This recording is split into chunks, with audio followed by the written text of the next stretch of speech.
سارة ويارا اخوات توأم مخطوبين، ابوهم حالف لا يتجوزوا في يوم واحد، وحان وقت التجهيز والفرش. خد يا بنتي، ادي 30,000 لكل واحدة تجيب اللي هي عايزاه. انا هنزل ادور وانقي واشتري اللي نفسي فيه. ما تقعدي معايا نجيب من ميجا بلاستيك اللي نفسك فيه.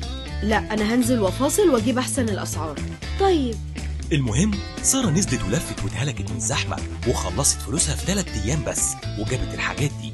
لكن يارا قعدت في اوضتها وشغلت مزيكتها وشربت قهوتها ومسكت تليفونها ودخلت على موقع ميجا بلاستيك وفضلت تختار وتقارن وتنقي وتضيف للسله، واختارت حاجات كتير جدا وخدت بونص ترحيبي لما سجلت. واسعار الحاجات اللي جابتها اقل من السوق 30% تقريبا، لان ميجا بلاستيك متعاقد مع اكبر البراندات وبالتالي اسعاره اقل من اي حد. لا وكمان خدت منتجات مجانيه علشان قيمه فاتورتها كبيره والشحن مجاني، وخدت كاش باك اضافي 10%، ووصل لها خلال يومين لحد البيت الكراتين دي. انتوا متخيلين؟ خليكي نصحى زيارة وبلاش فزلكة سارة.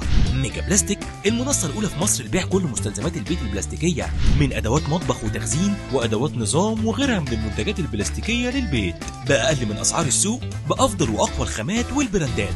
ميجا بلاستيك بيوفر لك الوقت والجهد والفلوس.